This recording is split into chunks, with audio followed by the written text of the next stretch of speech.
This time, on episode 417 of Legends of S.H.I.E.L.D., we'll discuss the 2021 Sony Pictures film Spider-Man No Way Home, and weekly Marvel news, including sad news about William Hurt's passing, that new Miss Marvel Disney Plus trailer, and an unconfirmed report of a Daredevil reboot.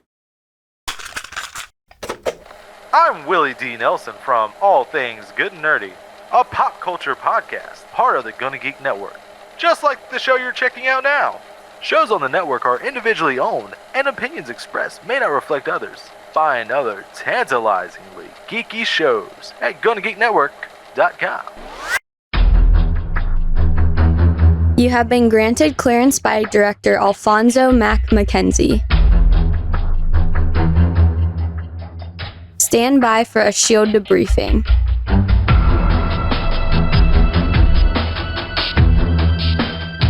All information to be discussed here is classified and may only be discussed among agents granted clearance by the S.H.I.E.L.D. director. Now it's time for a scheduled debriefing. I'm Agent Michelle. I'm Agent Chris. And I'm producer of the show, Director SP. Welcome to Legends of S.H.I.E.L.D., a Marvel Comic Universe fan show discussing the Marvel Cinematic and comic book universes as told by Marvel Studios. This show is recorded on Thursday, March 17th, 2022, live from the Legends of S.H.I.E.L.D. studios and broadcast via a Daily Bugle Takeover stream, which is also on www.geeks.live.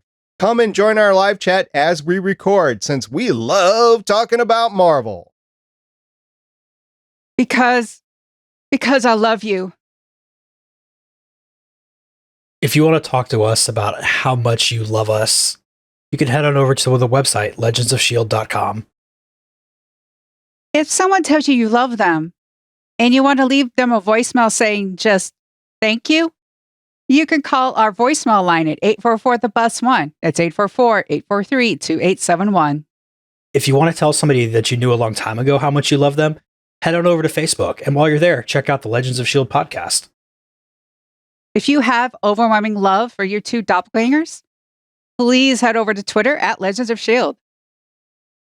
If you think the best way to express your love is to make a really, really good choreographed video, you should probably show that off to us over at youtube.com/GonnaGeek.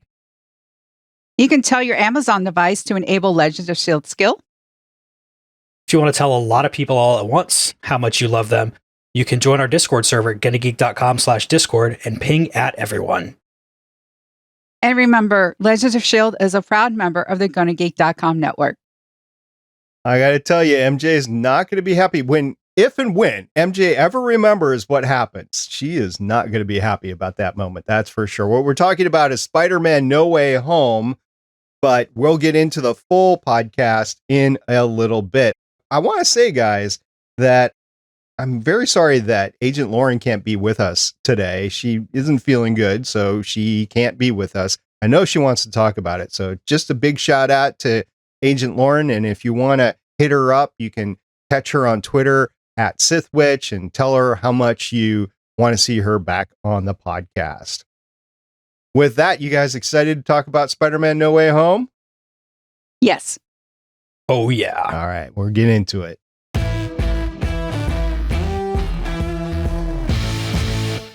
Spider-Man No Way Home was released in theaters on December 17th, 2021. It was a holiday movie during the pandemic. Some theaters were not at full strength. A lot of people didn't want to see it in theaters like us. We wanted to stay safer and see it at home, but a lot of people did. We'll talk about that in a second. And it was also released this week on video on demand on Tuesday, March 15th, 2022. Just a couple of days ago, and I read it was because somebody leaked a Blu-ray online. Sony was like, nope, we're going to get our money from this, and we need to get this out a couple weeks ahead. I don't know if it was supposed to release next week or not, but they went ahead and did it early, and I'm all for early because we've been waiting a long time to see it anyway. Is that you guys' understanding of why it was released when it was released? Yes, I read the story. It was supposed to come out next week, but somebody had a perfect copy. It wasn't one of those weird bootlegs, thing on the knee shaky. It was a high quality bootleg. Yeah, and that is why we didn't announce that we're covering Spider-Man No Way Home, because we didn't know it was going to be coming out when we recorded last time. Matter of fact, it was leaked a couple days after that, and then like the next day, Sony said, we're going to put it out on the 15th. There was, if you purchased it with the Movies Anywhere or somewhere that was compatible with Movies Anywhere, you got an additional like 8-minute segment or roll or something like that. I haven't looked for it personally. I think where I purchased it is compatible, but I have not seen it yet, but that was an additional bonus. So there are bonus things that you can get with purchasing. It was available in the United States for $19.99 on some streaming services, and I bought it from Amazon Prime just because I thought of all the places, that's probably going to be the place that's around the longest, so I want my digital movies there. It is a choice to make where you buy your digital movies. That's just where I went. Chris, where did you buy yours? I also bought mine from Amazon, but it was mostly because I didn't have to get up to go get my wallet. Michelle, what about you? Also for Amazon. The reason being my mom shares my account, and it's easy for her to get on Amazon through the Roku. No, I'm just like, I'll just do it over Amazon. Okay, since we all bought it in Amazon, did you buy the X-ray version? Because that was separate than the normal version for some reason. Yeah, I bought the X-ray version. Oh, definitely. They were the same price anyway, right? I know. It was like, why not buy the X-ray version? I didn't understand that. I didn't realize what was going on there. Anyway, so apparently we all watched it on Prime Video this week. So the movie was produced by a pair. It was a consolidation between Marvel Studios and Sony Studios. So the producers, they're listed as the top producers, Kevin Feige and Amy Pascal. Now, Kevin Feige, we talk about him all the time. He still has, from the last time we talked about him, 79 production credits. It started with X-Men in 2000. And he is currently in charge of Marvel Studios and has no wish to sit down. He is distributing the execution of everything now to creative people. So it'll be interesting to see how he keeps that all together with the main storyline. Now, his future projects include everything that we've been talking about.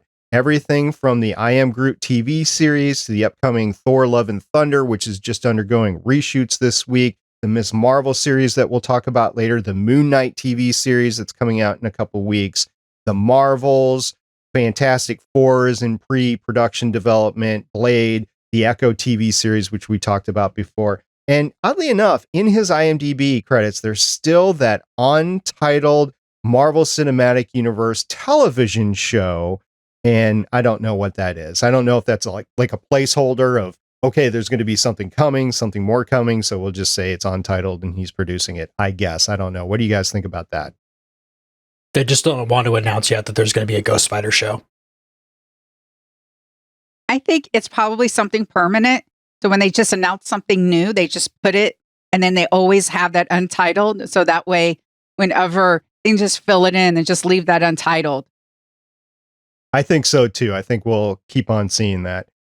And then also over on the Sony side, you have Amy Pascal. She is head of Sony Studios. She does have 23 production credits to her name starting in 2016, including the Ghostbusters movie 2016, not the Afterlife movie, but the Ghostbusters movie in 2016. That was the all-female led cast. Then you had Spider-Man Homecoming in 2017, Venom in 2018, and then Spider-Man Into the Spider-Verse. Very nicely done, waiting for the Spider-Man, I'm trying to remember, it's like After the Spider-Verse or something like that. Part 1 and 2 is coming out. Really excited about that. Spider-Man Far From Home in 2019 and Venom Let There Be Carnage in 2021 among her 23 production credits. Now, before this movie came out, a lot of people don't remember this or are putting it out of their mind because so much time has passed, but there was a time where there was going to be a break where Marvel and Sony weren't going to do any more Spider-Man movies together. I don't know what kind of backdoor deals were going on, but we do know it has come out, or at least this is the story that they're telling, that Tom Holland himself was the one who went to both studios and said, come on, guys, can't we just all get along? And then they agreed within a couple of days to make it happen. For what it's worth, Tom Holland is probably the reason why this movie happened anyway. Good for him. I really love that. He seems to be having a lot of fun with the character, and I'm really enjoying watching him do it. Yep. So those were the producers. Chris, who directed this movie? This one was directed by John Watts, who has 31 directing credits. Most important for us, there is Spider-Man Homecoming and Spider-Man Far From Home. So you have somebody with some experience in this series. Also credited with pre-production in Fantastic Four. Please let it be good. It's the thing about Fantastic Four that I worry about is it's in pre-production, and Marvel has a habit of changing directors like mid pre-production stream for whatever reason. You often hear creative differences and then the real story comes out later, but I'm not going to put all my cards in the basket that John Watts is going to be directing the Fantastic Four movie, but it would make sense to me that he would, so we'll see if that happens. Then also, we'll talk about the score for this. It was done by Michael Giacchino, and I checked this pronunciation, so please, if I'm wrong, let me know what it is. But Giacchino, it's spelled Giacchino. He has 153 composing credits in his career, which include such great films like the original Incredibles. We talked about him before, by the way, because he did Spider-Man Far From Home in 2019.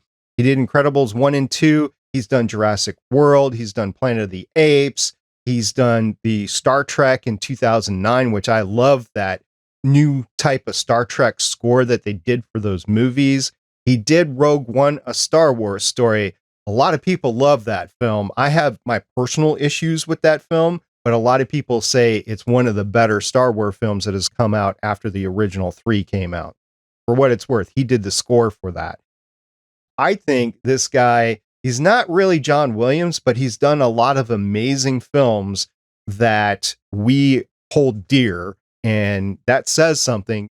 Basically, he hasn't gotten in the way of the film, and in some cases, it's a memorable thing. Like with John Williams, you always have that haunting French horn sound and everything. With Michael, he has this ability to do this really melodic theme in there that is catchy. And then after you watch the film, you're like, okay, I remember that. So if you hear the music, you hear the soundtrack, you go back to the scenes where that was. At least it is for me. I don't know if it is for you guys.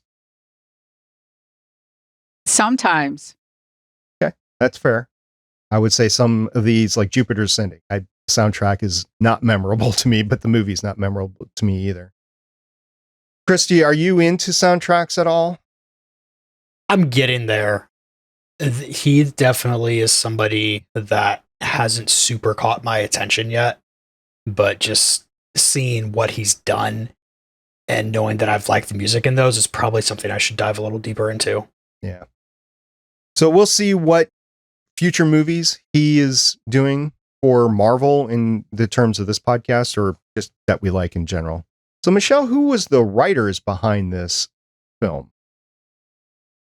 We have 2 writers. First, Chris McKenna has 10 writing credits, 28 episodes of American Dad, 10 episodes of Community, the Lego Batman movie.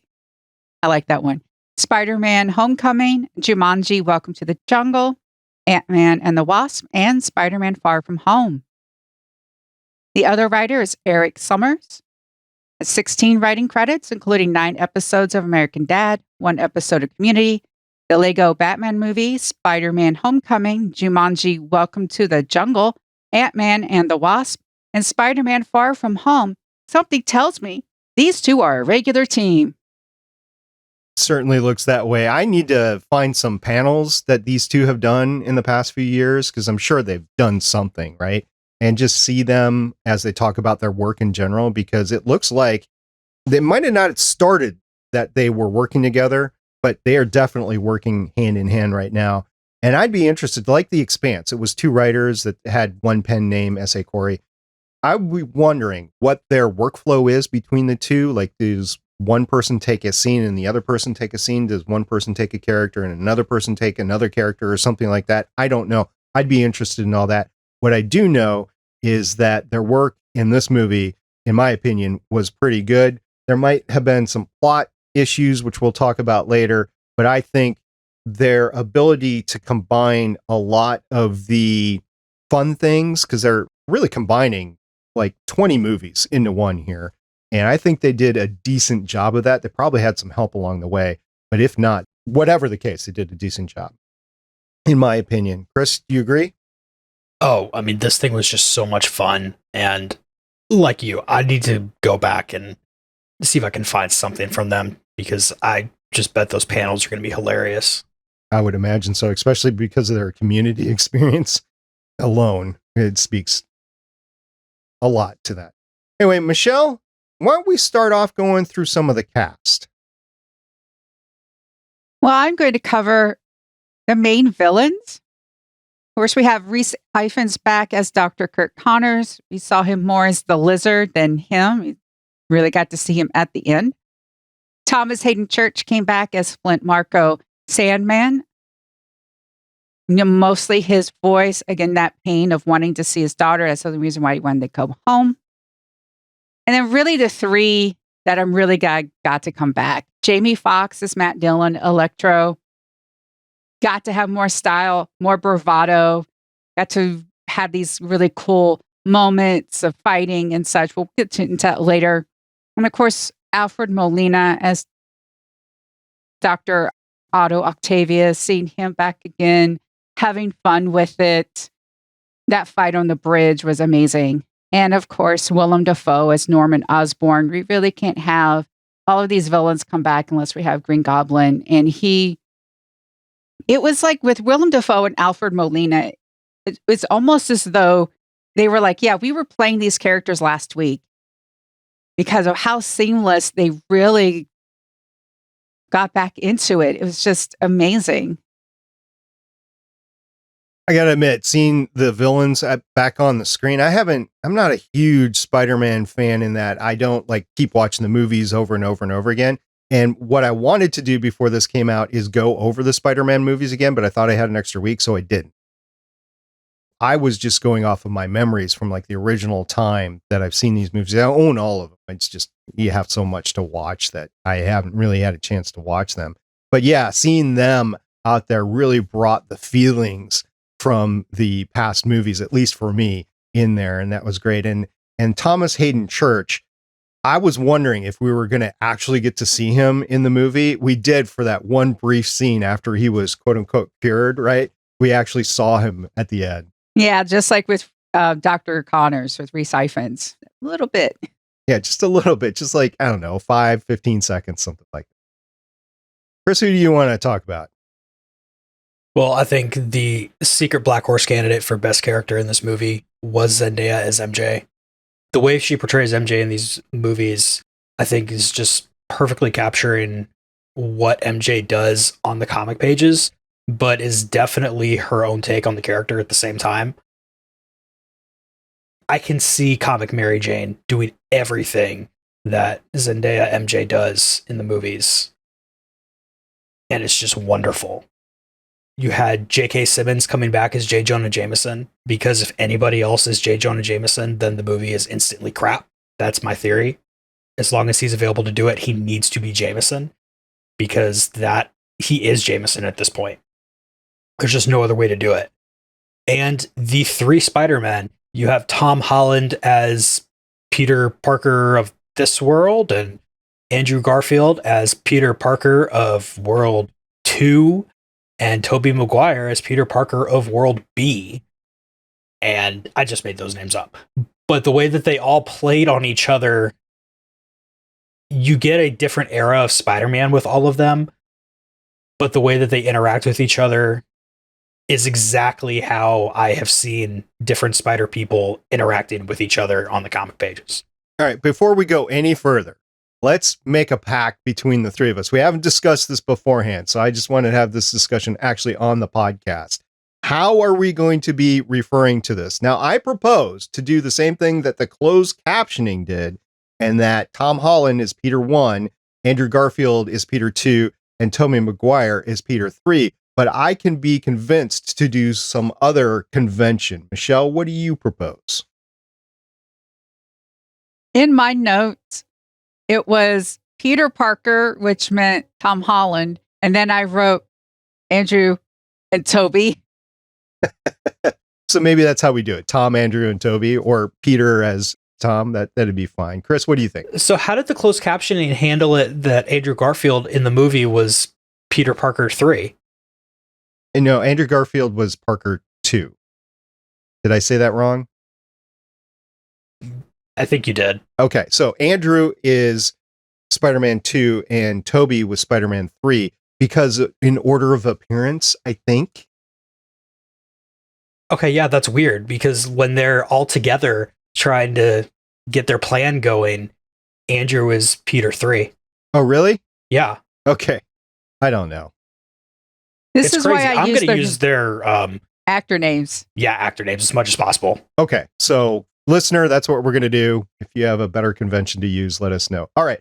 The 3 Spider-Man, it was great. It was definitely great after we did the whole Into the Spider-Verse movie a few years ago. I'm just used to seeing multiple Spider-Man on the screen now, and I don't have a problem with it. And I'm glad that they were able to do it in live action. Sony got some action from their previous properties, both from the Spider-Man and from the villains. I enjoyed their interactions. Some of it was a little too, maybe we shouldn't have seen it on the screen. Maybe they should have been behind a curtain somewhere or whatever. Some self-love between them. But yeah, I liked it. And Zendaya, she was amazing. I hope if they do another movie that they continue MJ in, and I don't know what to call this at this point. I guess it's still MCU. So I hope that they continue Zendaya as MJ in the MCU. But I do know that there have been the other past MJ wants to come into the MCU. I mean, wouldn't you? So I don't know what they're going to do in the future. We'll see. Multiple MJs. Why not? Why not, right? And then JK says, you're right. He did a fun job. I think he just likes doing the character. Doesn't have that much of a comic background, but he was great up. You'd think that, but then his role in Avatar Legend of Korra is also that J.K. Simmons-like character. Oh, yeah? Well, and then every time I see him on his insurance commercials that he does on TV, I'm like, that's J. Jonah Jameson. A benevolent one, but, that's him. Maybe he just doesn't have that much range. So the actors that I decided to cover are Benedict Cumberbatch, played Doctor Strange. We'll talk about it a little bit later. I think he did great with the lines that he was given, but I don't know if it was generally the right thing to do in the case. You're trying to get from A to B, and you're dealing with some stuff that has been set in motion. So I think the writers were boxed in a little bit. But anyway, I think he did a decent job. We get Benedict Wong again. It was really short, but we get him again. And we get confirmation that he is now the Sorcerer Supreme of this universe. So congratulations, Benedict Wong. We can't talk about the cast without talking about Marisa Tomei. She got an Oscar very early in her career for My Cousin Vinny. I'm glad she got to be part of the MCU. I'm very sad that there's a potential here that she won't be part of the MCU going forward. We'll talk about that later, but I think in her scenes that she had, especially in her last scene, it was very well done, and it did both the character and the IP justice. Thank you very much for your acting and your portrayal of the character Marisa Tomei. This is something we've been talking about for a while. And actually, we haven't been talking about it for a while because we've been trying to stay spoiler free, but we've known about it for a while. Charlie Cox comes in at Matt Murdock. I have a couple of things to say about that later. It was a very short scene, but it was like he stepped right back into the character without any issues whatsoever. He is Matt Murdock. Both Michelle and I have seen him pretty close and personal at a con a few years ago, and he is very thoughtful, passionate, and considerate when he's up there talking to people and everything. But it's nice to see him up there, and of course it was all CGI done or whatever, but his reflexes, at least on screen, seem okay. So I think we can jump back into him playing the character if that's what's happening. And then I just want to say, this might not be the last time we see Jon Favreau on screen as Happy Hogan, but I'd be hard pressed to find a rationale for him to come back at this point. So that might have been the last time we see Happy. Don't know that for sure. Jon Favreau is still within the Disney umbrella for sure. He just elevated his importance over on the Star Wars side. So we'll see what happens with Jon Favreau in the future. But it was nice to see Happy Hogan back again.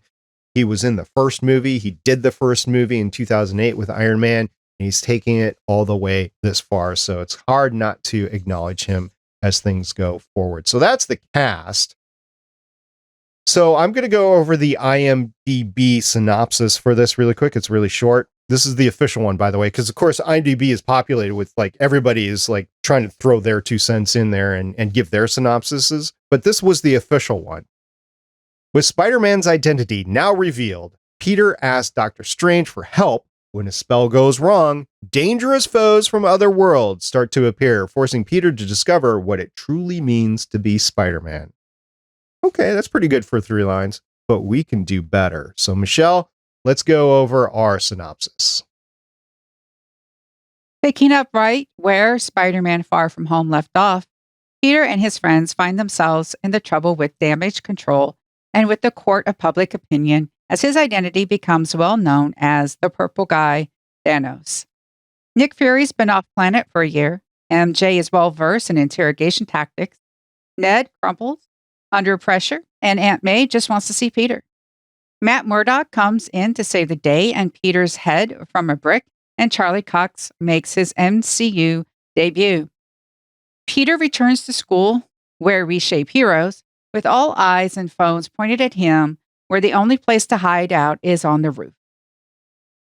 The trio of friends cannot get into college, so Peter resorts to seeking Doctor Strange help without even giving MIT a call. Now, seriously, guys, what is it these days with kids not wanting to pick up a phone and actually call somebody that they just expect that they have to do something absolutely radical in order to move forward? It's a generational thing. I don't get it. Just pick up the phone, give somebody a call. Okay. Wong is now Sorcerer Supreme, and Doctor Strange hastily wants to help Peter when everything goes wrong.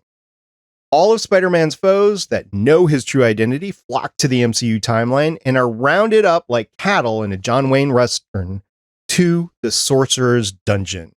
Just before Strange is set to send everybody back to kill them to their respective universes, Peter steals the spell Bound, which is in a block thing that looks like a tesseract. I don't know.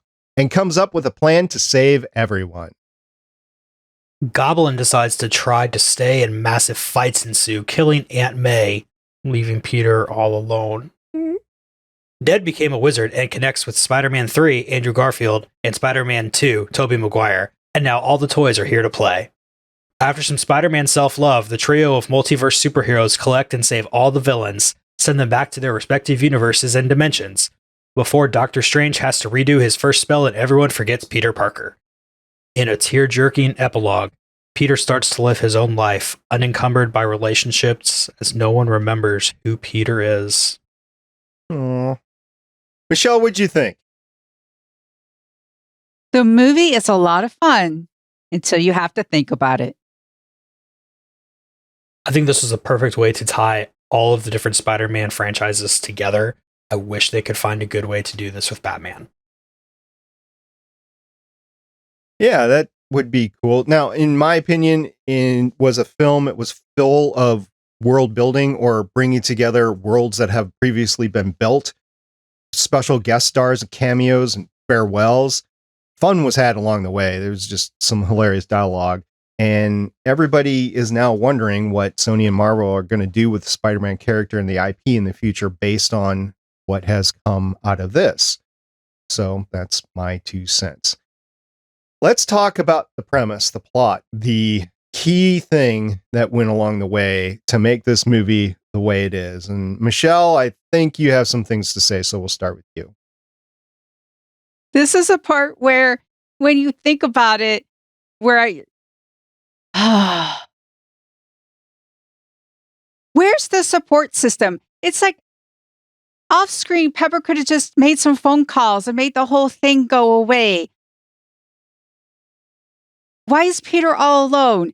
Why is the world like, oh my goodness, he's Spider-Man, when everyone knew that Tony was Iron Man? I know this is a post-blip world and there's still world trauma with the whole Thanos thing, but why is Peter all alone? why, when we go to Doctor Strange, this Doctor Strange is like, okay, kid, I'll do a wish thing for you. Why wish to erase yourself? Why not wish for everyone to forget Mysterio? Why not wish for people to realize J. Jonah Jameson's reporting was awful and that he was lying and that there could have been fake, everything? Just why couldn't there just be a villain that brought everybody together? Look, it's just, again, it's like Endgame. Endgame is fun and great until you see Captain America at the end.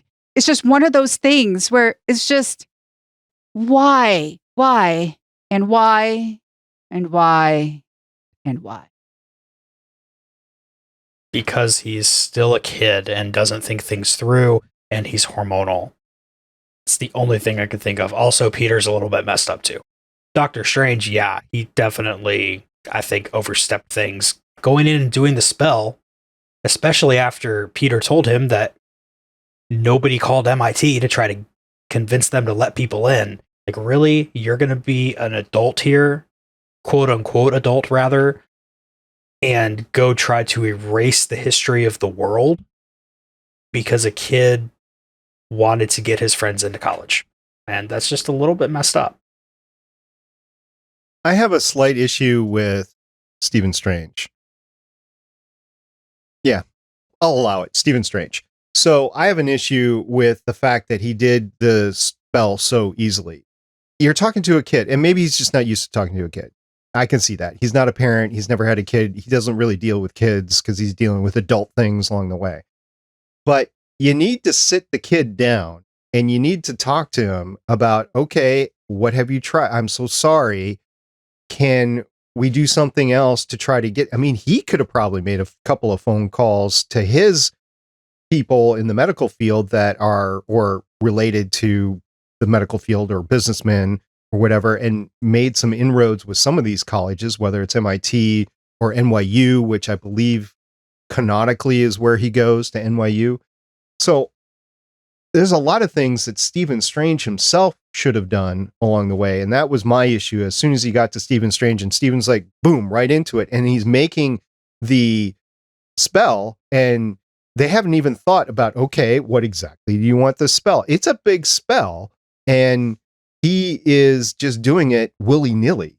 I think that Doctor Strange should be a little bit more cautious with spells these days because of everything that's happened.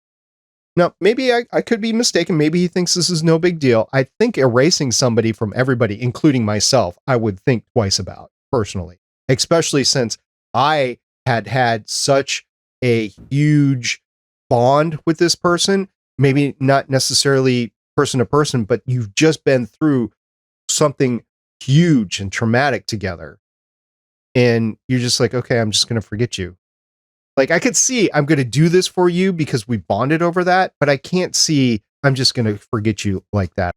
I would have made allowances in the spell to begin with, but I can see plot wise while the spell is in motion. And if you're changing the spell while it's being cast, I could see how this all happened at that point. But to get to that point, it's like, there's so many things that should have happened that didn't happen. It's like, ugh. And as Neil used to say, because plot. That's why they needed to get from A to B. But Wong deserves so much better. He's the Sorcerer Supreme. He should have been probably. Anyway, I saw the preview for Doctor Strange, and someone says you're probably the worst thing to happen. And just like with this first half, I'm still like, Odin is a villain and part of the problem. I really feel like in his next few movies, I'm going to be the one going, Doctor Strange is the villain here. Really, if nothing else, Doctor Strange should have realized that he's getting a wish request from somebody who is not a sorcerer, has no experience with magic, and should have explained how exactly monkey's paw-ish perfectly you have to express what you want this spell to be. Also, if I'm Doctor Strange, I don't care what Peter says. I'm going to make an allowance that me and the rest of the Avengers get to remember who Peter is. Michelle, you brought up a great point. Where are the other Avengers? I was thinking that too. I was going through my head like, okay, some are probably off planet, like Captain Marvel, but there's people there that he should have been able to call. Like Ant-Man, where is he in this whole thing? Now, not that he's got a lot of clout, but at least he could have tried a few things or gone there to help him out through this rough time and everything. And nothing. Maybe Janet Van Dyne. You're right. Pepper Potts was probably the biggest phone call he could have made. And it just didn't happen. And neither did the whole thing with Happy. I think because Happy broke up with Aunt May, maybe they were trying to distance the two, but there are other people. I mean, you're right. Peter is not alone. He could have, I don't know, sent a text or something. I don't know how superheroes communicate these days, but he sure had a lot of cameras on him in school. There was an interesting dichotomy. There was the Peter Parker supporters, and then there was the Peter Parker naysayers, right? You killed Mephisto. I think... You killed Mysterio? Excuse me, Mysterio. Totally right, screwed up, wrong character. But I see that in today's society, where you have people that are diametrically opposed and outright argumentative about certain things. So I could see that part of this whole thing happening. Yeah, indeed. That part was unfortunately realistic. The court of public opinion, instant takes on Instagram and Twitter, whatever the MCU equivalents of those are.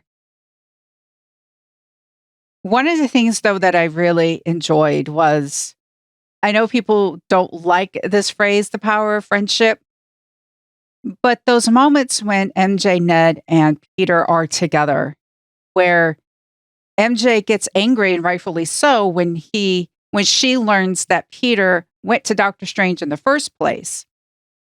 Aren't we friends? Aren't we supposed to do this together? Ned is like, I'm the person in the chair.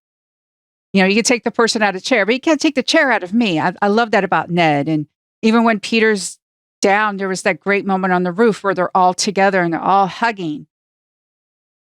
Going through something like that and still having your friends is powerful. And it is one of the things I like about this movie, the relationships, even when the three Spider-Men come together. Yes, that moment with Andrew Garfield with the I love you, that's why I did the because of like that. It was still that heart of this movie. So even like I wanted to get away the premise out of my system first.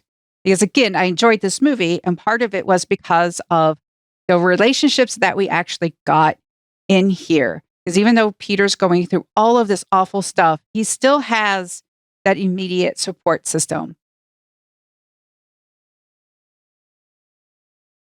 I think the last few years especially have proven how quickly people can make an opinion on things, how reluctant some of those people are to change their opinion, and how important it is to have a group of friends that you can go to both check your opinion and see if you're being a little bit off the rails, but also just as a source of support, because everybody else around you is on the opposite side of you, and that's so hard to deal with when you're surrounded every day by people that you think are going to end up on the wrong side of history.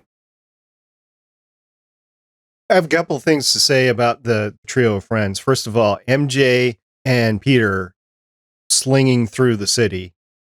That was pretty cool to see. I mean, obviously done via CGI. They didn't really do it in person, but it was really fun to see how they actually were depicting it and everything. And like MJ's just holding on to him. And MJ, I think, echoed most other people. I don't care who you are. You start doing that stuff and you don't have the Spidey sense, you're going to get a little motion sick because it's like really weird. And it's like the worst roller coaster ride. It's like Space Mountain in Walt Disney World before they turned the lights up, where you didn't know what was going to happen. You didn't know where you were going to go, and you were worried about crashing into the wall and stuff like that. And they turn the lights up because of safety factors, so you can see where the track's going now. But in there, you didn't. And so that's how it's like here with the slinging, which I think graphically throughout the entire movie was done well with all three of the Spider-Men.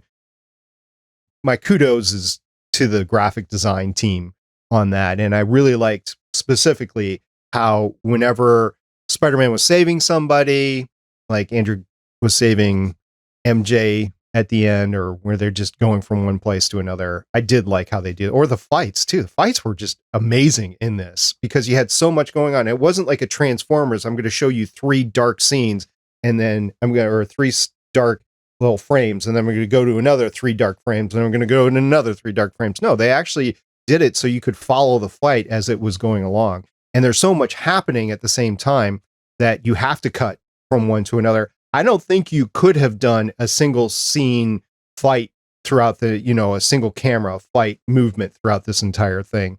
And I can't even remember in Endgame if the female Avengers, I don't remember if that was one camera shot throughout the entire thing or not, but it's very difficult to do with so much going on around you. So I don't mind that they didn't even try that, but it was really good, the whole fights.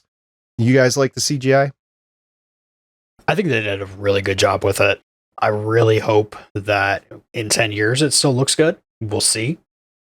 I don't think we've gotten far enough into CGI being really good to know how good this is going to be in the future, but I have faith in it. Yeah, there was really no obvious CGI moments for me that took me out of the movie. The web slinging shots were done smoothly. And the fights were just amazing. The choreography that must have gone into that in the rehearsal. It's one thing to just have a regular fight scene, but you've got multiple stories with the Statue of Liberty. You've got inside, you've got the scaffolding, you're up, they're down. There's a portal all of a sudden, and it was great. Poor Cap Shield. It just can't stay up there. It gets knocked down.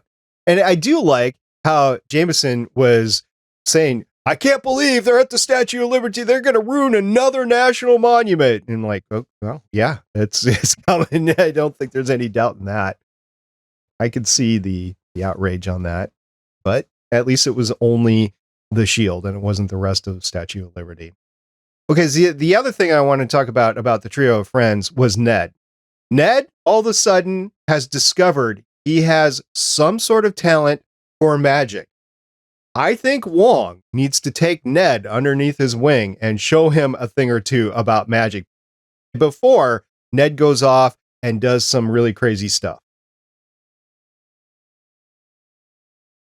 At the end, though, it seems as though they don't.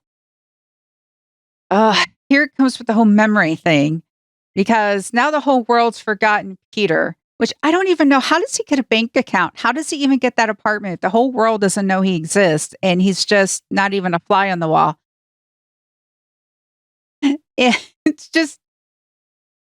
Oh, it's okay. We're going to talk about it later anyway. We might as well talk about it right now. Peter Parker forgets everything, right? So at the very end, you get him moving in boxes. If everybody's forgotten who he is, already Aunt May's apartment is already trashed. So I don't know. Maybe he's got some stuff to salvage over there. Happy's place is trashed. I don't know where he's getting this stuff from because everybody's forgot. Maybe it was in his locker at school, whatever. He brings in the GED thing because there's no record of him going to school. So if he's going to get anywhere in life, he's got to get a high school diploma so then he can get in college, right? And then do something with his life unless he wants to become a 100% superhero. But we already know through other things that how do you pay for being a superhero, right? So you got to make money somehow. You got to pay the rent somehow. There's been a lot of references to that in the past MCU films and the Disney Plus series over the past couple of years. So yeah, you got Peter trying to piece his life together. And then he goes to the ice cream shop and he wants to at least introduce himself to MJ And I think in the middle of introducing himself and going through the dialogue back and forth, he realizes that he would be better off protecting her, not being part of her life. That had to be a horrible revelation to him. And the whole reason why he wanted to do the spell anyway is he didn't want to hurt his friends anymore. And he still wanted to be Spider-Man because there were things that he needed to do to be Spider-Man, because Aunt May said, you need to continue on with this mission. So yeah, Peter's just in a bad place at the end of this, but he's also at peace with it. I think a little bit. He's going to get lonely though. Chris, what do you think? It kind of ties in a lot of why I like Ghost Spider stuff, because Peter has to accept this is what he's done. This is the world that he has set up for himself. There are people that don't know who he is, that he's just going to have to work around. And there's not really much he can do about it without messing up the balance that he set so much work into place trying to make happen. Oh, I know. Because if they forgot about him, then do they remember the last few days? And so does Ned even remember that he could sort of be magic? I don't know. And even if he doesn't remember, he's still got that innate ability, right? So it might manifest itself down the road. So it's in Wong. Well, okay, here's the deal. Would Wong know about Ned? I don't think so. Right. But does forgetting about Peter inherently mean that they forget about Ned making the portal? No, it's just that Wong wasn't around when Ned was around. Strange saw it, though. So somebody knows. Strange did, but I don't think Strange cares. I think Wong would care. I don't think Strange has got bigger issues going on right now. He's got the whole multiverse thing to worry about, right? So he's not going to pay Ned any attention. And when Wong finds out, he's going to be pissed. Yeah, and Wong deserves better. Wong deserves Ned, so, well, I guess Ned doesn't have to worry about being a really oblivious third wheel anymore. So that whole thing about being Spider-Man's best friend, that's a lot. It could cut a lot of different ways, right? So you got Ned and you got Flash, right? And Flash has got the Flashpoint book out there, and he doesn't mention Peter Parker in it. No, he doesn't, because he must have done the book before he knew that Spider-Man was Peter. So at least he's got the book out there. So according to everybody, Flash is his best friend. And oh yeah, Flashpoint. Yeah, that was nice. All right. So as far as Marisa Tomei's death, or Aunt May's death, I think it was very interesting to do. We didn't have the Uncle Ben moment right in here. Still don't know what happened to Uncle Ben in this universe, but Aunt May gives the, with great power comes great responsibility line. So at least there was that. And I was thinking about it. I don't think Tom Holland Spider-Man could have connected to Andrew or Tobey's Spider-Man at the level that they needed to connect without Aunt May's death. It was horrible. I hate that it happened, but eventually it was going to happen sooner or later in this universe, unless they go back to whatever happened with Uncle Ben. But Uncle Ben's not around, so I don't know. Maybe this was the only way that the entire MCU could move forward. And I just hate that Marisa Tomei is not going to be a part of it anymore. But I don't know. What do you guys think? Did this have to happen? I can't think of a way, though. That's the problem. Like, at some point, Spider-Man needs that person that he loves to die. And to realize that he has a bigger purpose than just running around being a pro wrestler or stopping low-level criminals and stuff. I mean, like you, I hate that it had to be Aunt May here, because Aunt May has so many good stories that could have been told. Like, we could have seen Marisa Tomei dating Alfred Molina. How cool would that have been? But you do need that kind of heartbreak for Spider-Man to be Spider-Man. And you get that moment where the other two, Tobey and Andrew are, where does he go to think? For me, it's the Chrysler building. For me, it's the Empire State Building. And MJ knows, and they're there. And they're talking about their pain. And Peter starts, with great power comes, and Tobey finishes great responsibility. And it's like, well, how do you know that? And it's like, well, when my Uncle Ben died, and Andrew is just like talking about Gwen. And we get that spectrum. Tobey is the older one who's been through it. He's got the back problem, who's been stabbed one too many times. You've got Andrew, who has admitted that you've gotten bitter. You've been lashing out a bit more because of what happened with Gwen. And then they see it with Peter during that fight with the Green Goblin when Tobey comes in and stops, because they know what it means to be Spider-Man. They understand that path that he could take, and they want to make sure that, yes, the pain happened, but to use the pain correctly. Now, Chris, you're a big Gwen fan, Spider-Gwen normally, but you're Gwen in general. Do you think Andrew saving Gwen redeemed himself at all for that, or redeemed Sony for that happening? Or did you have a problem with the Gwen death in Andrew's run? I haven't seen that one in a really long time. God. The debate about it is, does Green Goblin is the one that causes their fall, but the whole thing was the way he just shoots the web and catches her, and forgetting Newton's laws of motion about inertia, that sudden stop. There's a reason why we wear seatbelts. Okay? It's why we, one of the reasons why we have proper restraints, because what happens is that inertia ends up breaking her neck. And so when we get MJ falling, Andrew realizes a better way to save a falling woman is to not shoot a web at her, to dive after her and try to do something else. And I think that expression that Andrew had when he saves MJ that way, it kind of healed a little bit, like, I've learned something. Yes, Gwen's dead, but I learned something from it. And I saved MJ this way. And I think he can move forward a little bit after this. I hate that this is when they take actual real world physics and make it apply in comics and everything. But also, I just love there at the end, he's asking MJ if she's okay. And, yeah, I'm okay. Are you okay? And he's not okay. You can tell the look on his face. So, as long as we're talking about real world physics and everything like that, high school chemistry laboratories, super science can be done there in a matter of minutes. For sure. Absolutely. Yeah. Oh, yeah. We had all the chemicals at my school. It seems to be a top-notch high school because 4 of the students are aiming for MIT.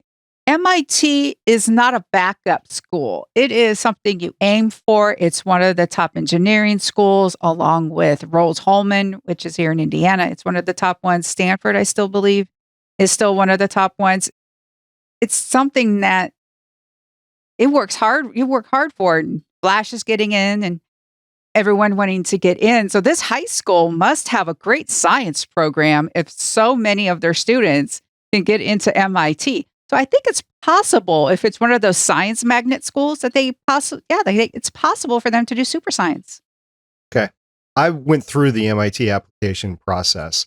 There are interviews involved. There are parties that you have to go to, and you're observed, or your interactions and stuff like that. It's not just academics, because they want to make sure that you can withstand the rigors of the high stress environment that you're going to be in. A while back, and I don't know if it's true anymore, but MIT had the highest freshman suicide rate amongst all the colleges, or at least engineering colleges across. So they took pains to try to prevent that. And it's the party anyway that Flash was talking about is real. You go to these parties and stuff like that. And I did get into MIT. I decided not to go to MIT because I wanted to pursue other opportunities. But you're right. It is not a backup school. It is like the school that you're shooting for. I'm trying to remember the acceptance rate from like the initial submissions, like 20, so let's say 20,000 people submit for initial information or send off to MIT every year for initial information. The acceptance rates from that is like 1,500 maybe or something like that. So it is a neck down thing, and it is very difficult to get into. And kudos for anybody that can get into it, even in a fictional world like we're talking about here. We know that Tony Stark went to MIT, right? Yeah. Yep. It was in the very beginning of the 2008 movie where they were doing that montage of him graduating early and everything. So, Yep. And then he went back to MIT when he was doing the scholarship thing and everything. So yeah, Tony's got some pull there, which again, Pepper Potts would, you think, have some pull over at MIT. Apparently, all you need to do is save one of the admissions people on the bridge, though, and you're fine. Well, that was impressive, right? But now she's forgot about him. Well, she's forgotten about him, which I guess the issue with MJ and Ned never happened. So they never had that issue. I don't know. How's that retcon? It's all the problem of time travel movies without the time travel. Yeah, there's no time travel. So how can you go back and redo stuff that, I don't know. Maybe they finally pick up the phone call and say, hey, what's wrong with my application? No, there's nothing wrong with your application. You're in. Yay. What do you guys think about the suits? Let's talk about the suits for a second, because I liked the tech suit, and he obviously doesn't have the tech suit anymore. Peter doesn't have Tom Holland doesn't have the tech suit anymore. I feel a little bit sad about that, but I think it also equalizes him to where his character was supposed to be without the Avengers. So I don't know. What do you think? I love the moment where there's Doc Ock, and then he comes out with his own tentacle, mechanical leg sort of deal. And then Otto steals the nanotech, but Peter's just like, oh, you got my nanites now. Beep, boop, beep, boop. I now have control of your arms. It was interesting. Appendages against appendages, scientists against scientists. And having the different suits, as you can see if you're watching the video here behind my head, made it so much easier to be able to tell which Spider-Man you were looking at. I love that they kept the suits. I love that each Spider-Man kind of had their own suit, because different runs of Spider-Man in the comics have a little bit of a different drawing on the suit. And you can tell which one you're looking at if you know what you're looking for. And I think the entire thing was just amazing. And I'll be really interested to see what happens with Tom Holland's suit going forward.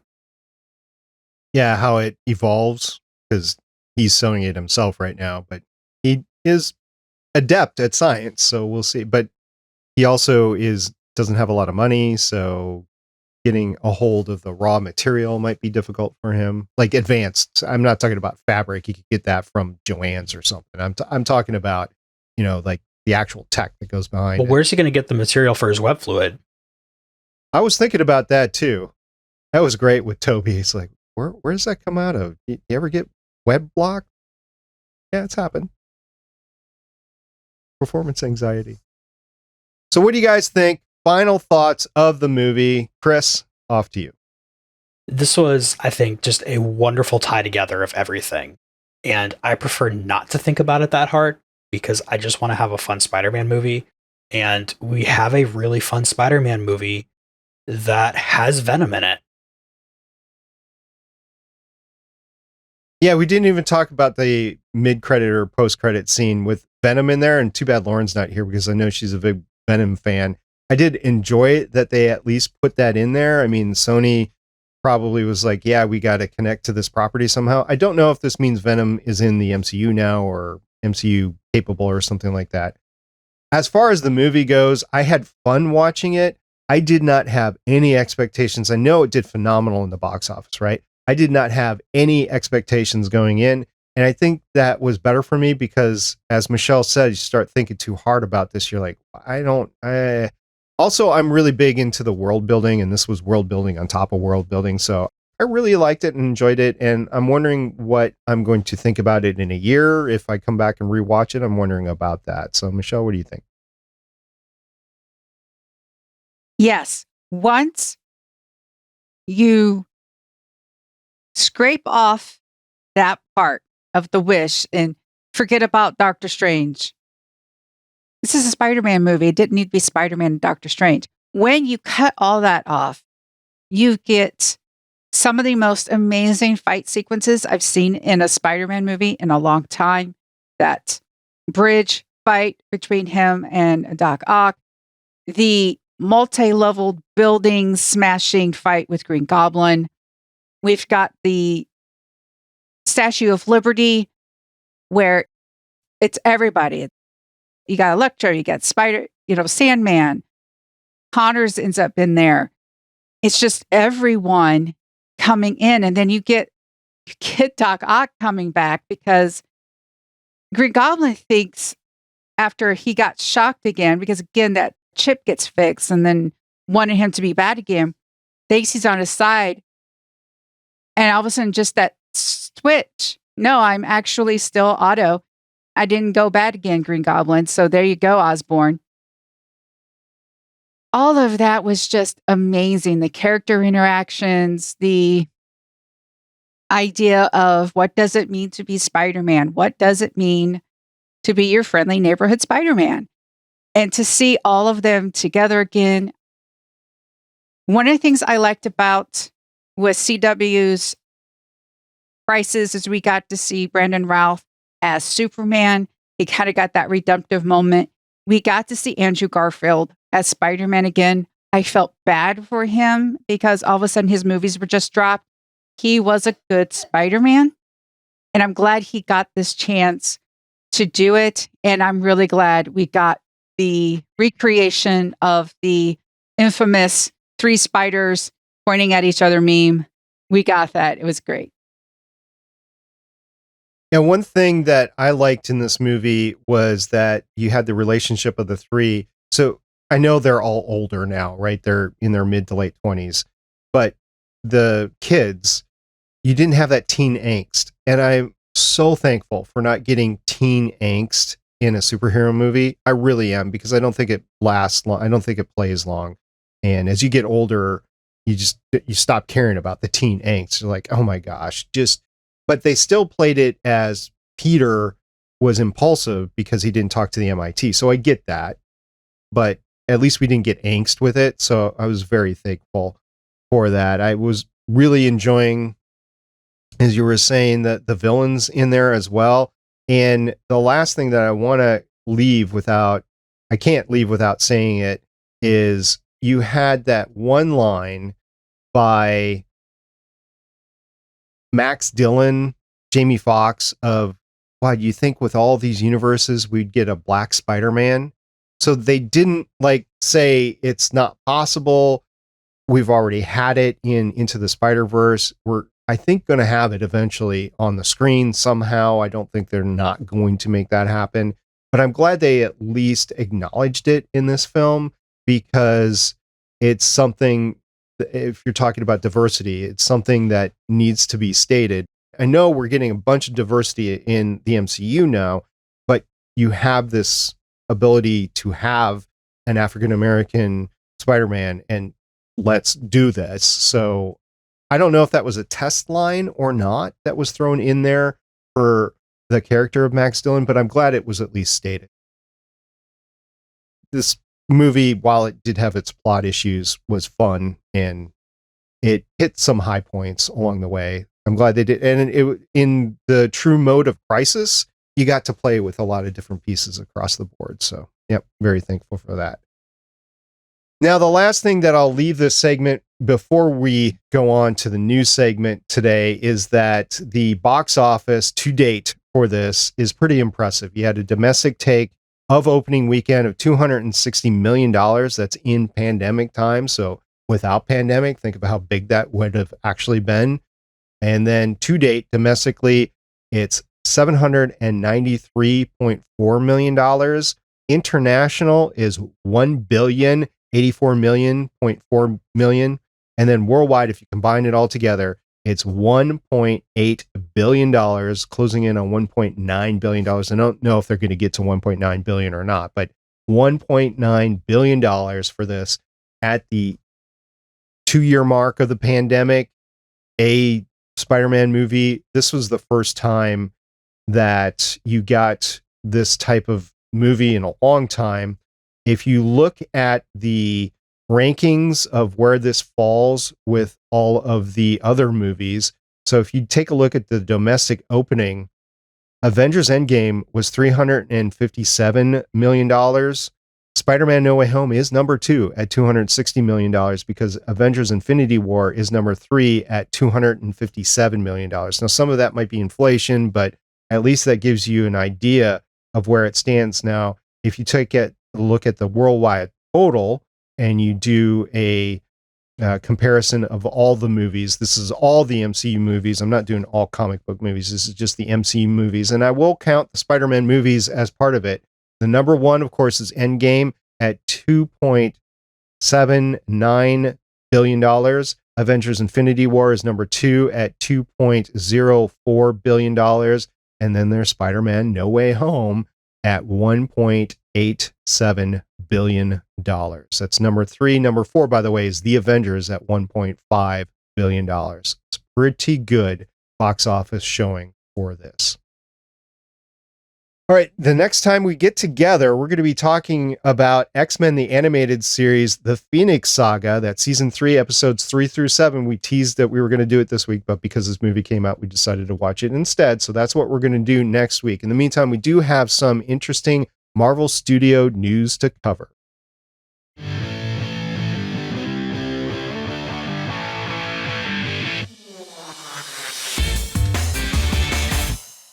We're going to start off on a slightly sad note here, mostly sad note. William Hurt, who was the Thunderbolt Ross character in the MCU, he passed away last week. He was 71.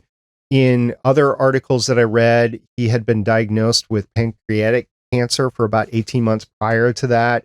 He was listed as the death of natural causes, but he did a tremendous amount throughout his career. He was nominated for 4 Oscars.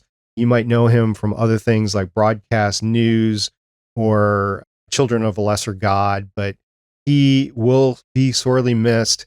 And I don't know about you guys, but thinking back, knowing what I know now, and I'm thinking back of his appearance in Black Widow and thinking of his appearance in Endgame, he was not the Thunderbolt Ross that I remember, or he was not the William Hurt that I remembered. But he was getting older, so I knew something was up. But thinking back on it, I'm wondering if he filmed like Black Widow while he was in treatment or something like that, because it seemed that he was not his full self for that. But maybe that was just me. Maybe I'm projecting because of this.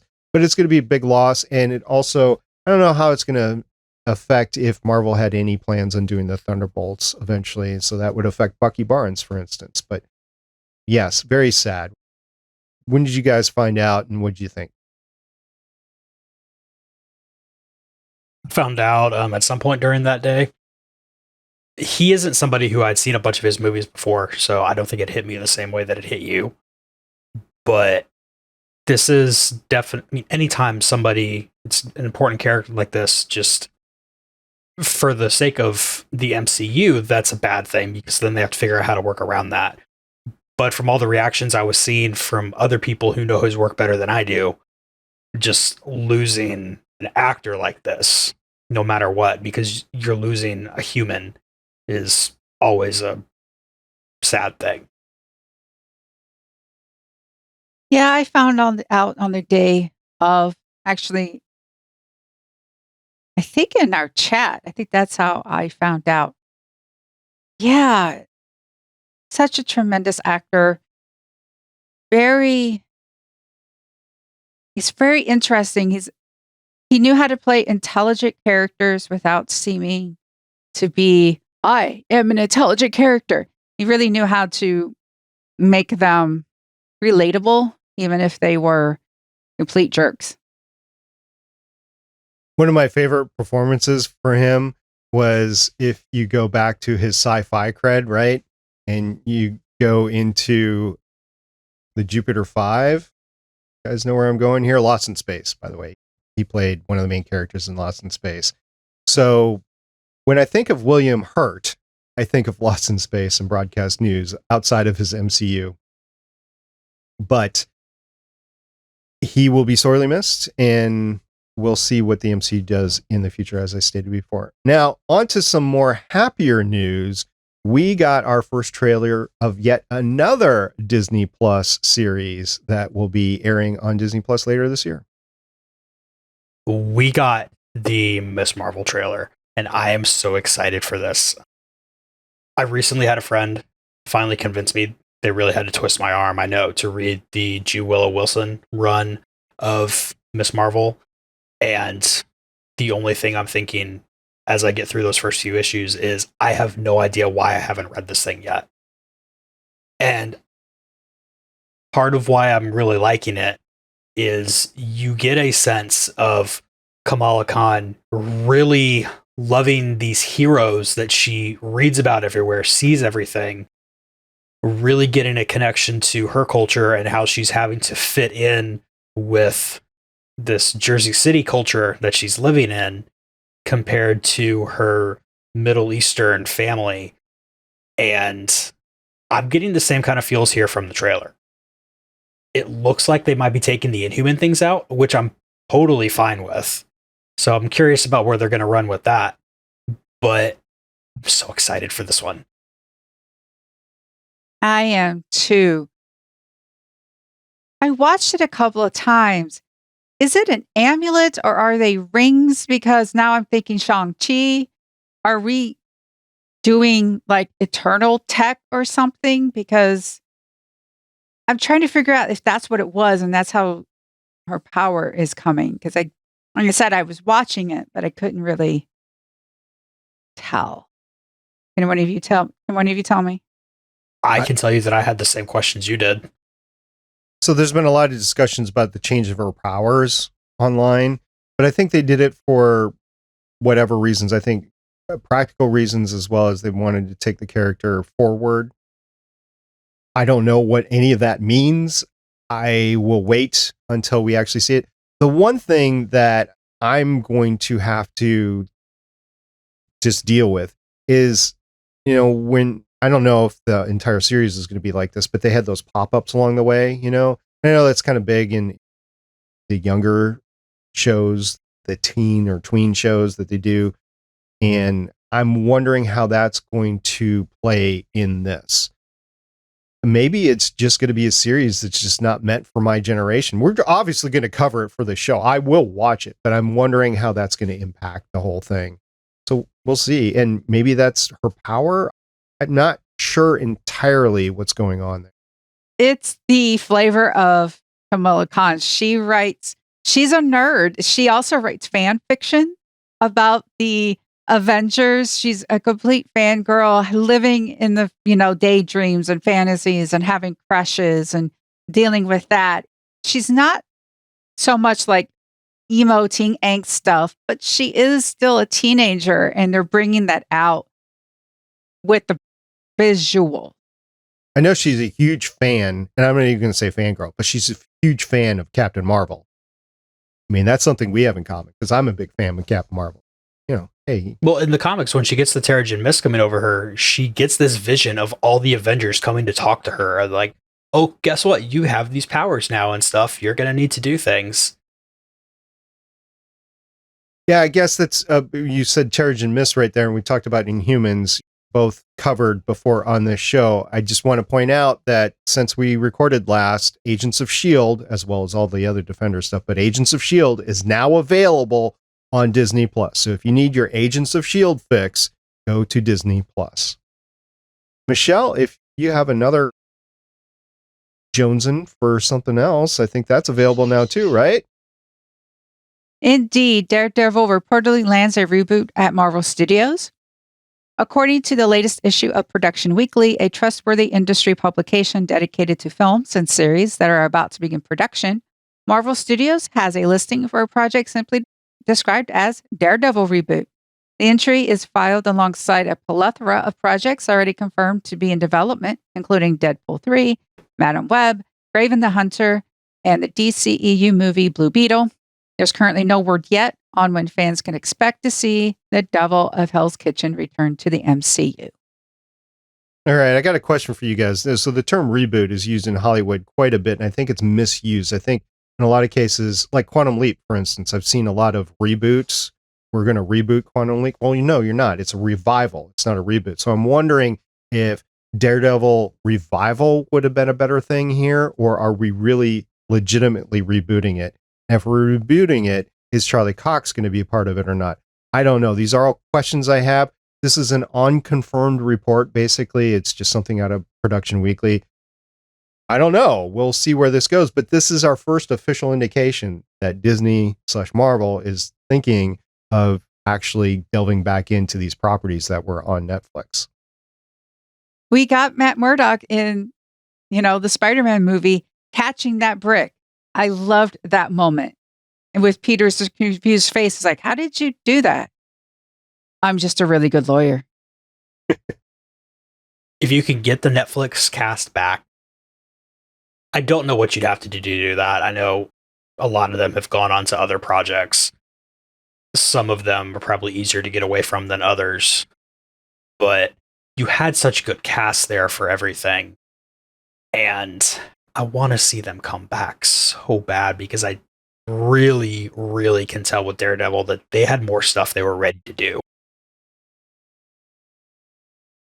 Yeah, I'd be fine if they're going to bring back the original cast, but I don't know. One thing that I want to talk about Charlie Cox in the movie, now that everybody's forgotten about everything, it's a very convenient way to not bring in Charlie Cox as Matt Murdock. Like, this is just a one-off, everybody forgets and whatever, and it's not an MCU property, although it is. This is the combination of the two studios. I'm having a problem wrapping my brain around it because is this legitimately MCU or not? Because I don't think this film gets made if it's in the MCU the way that it was made. I think Marvel Studios would have done it differently, but this is the way Sony wanted to do it. I know Kevin Feige's been working across the board with everything, and I know they brought the characters across, like Mr. Tomei, like Happy, and I get it, but I don't know. Anyway, if this is true, it is a great indication moving forward. And I did very much enjoy the first. I know it's dark and gritty, but I enjoyed the first season of Daredevil. Probably, other than Agents of S.H.I.E.L.D., it was probably my single best, favorite, whatever you want to call it, season of a comic book show out there for a very long time. Of course, we got the Disney Plus stuff now that competes to it, but yeah, I would very much like that cast back. I would very much like all the cast from Daredevil back. And I think they all would like to come back, by the way, because, well, this is the Marvel money train, and it is a money train right now. So just from a career standpoint, you want to get back in there. Make it happen, so to speak. I don't know. We'll see. Michelle, what is your over-under on this actually happening? There's been a lot of talk of Charlie Cox being Daredevil. It's not like it's one of those things where it was just a one-off, last year and people just forgot about it. Daredevil's been mentioned a lot lately. His name's been thrown out a lot lately. I want Daredevil back. I want Deborah Ann Wall back. I want Foggy Nelson back. And I'm really sorry I can't remember your real name. I know you have one, but I want you back as well. I want those three. I want the 3 avocados back. I think I have a coffee mug with the 3 avocados on it. I think I do. Murdock and Nelson avocados at law. Yeah, I do. I'll have to prove it next time we podcast. I will definitely bring it on here. But Eldon Henson, by the way, is his name, which I will admit I was just looking up, so I forgot as well. I just continually think his real name is Fulton, like in Mighty Ducks. Yeah, right. Because that's where he got. We covered that before on this podcast. I don't know if you listen to those episodes or not, but I'm like, yeah, he's part of the Mighty Ducks. All right. Well, that's enough fun news for tonight. We're going to get on out of here.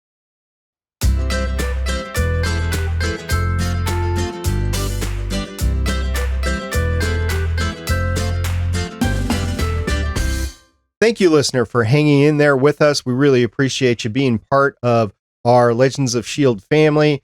Thank you, our Legends of S.H.I.E.L.D. team, to get like all agency and stuff on it.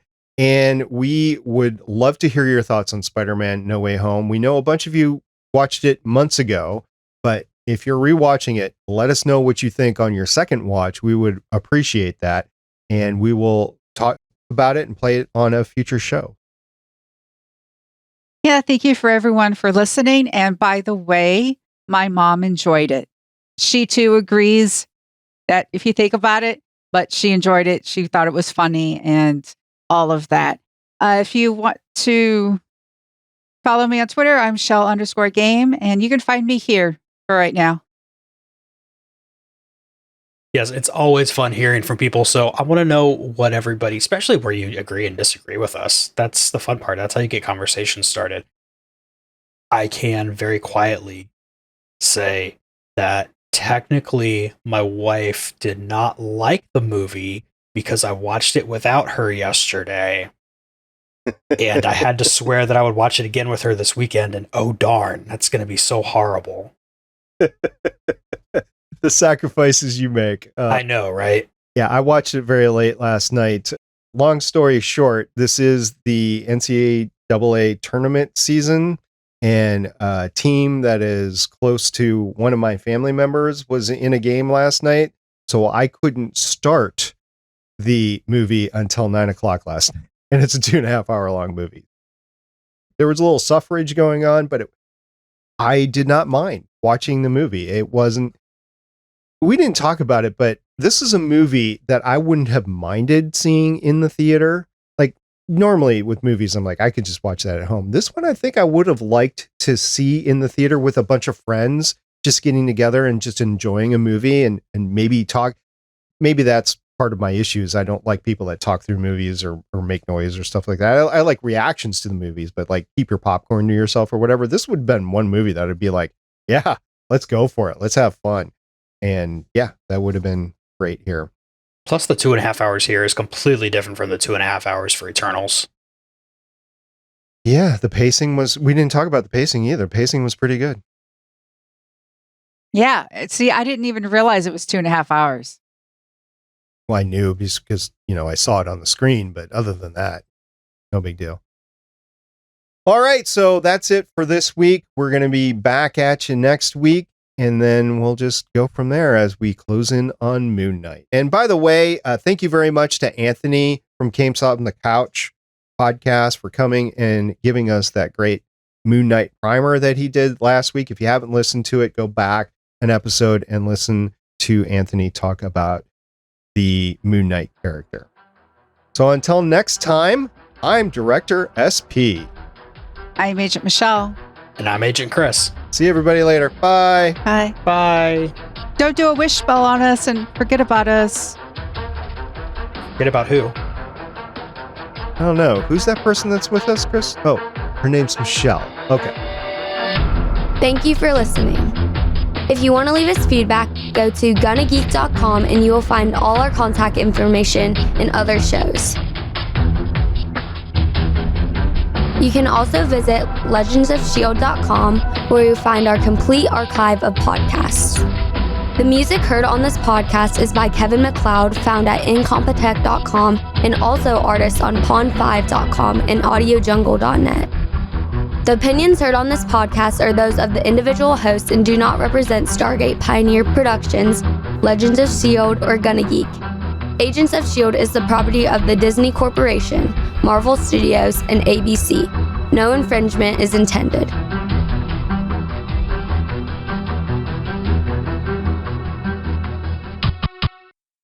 Legends of S.H.I.E.L.D. is copyright 2013 through 2022.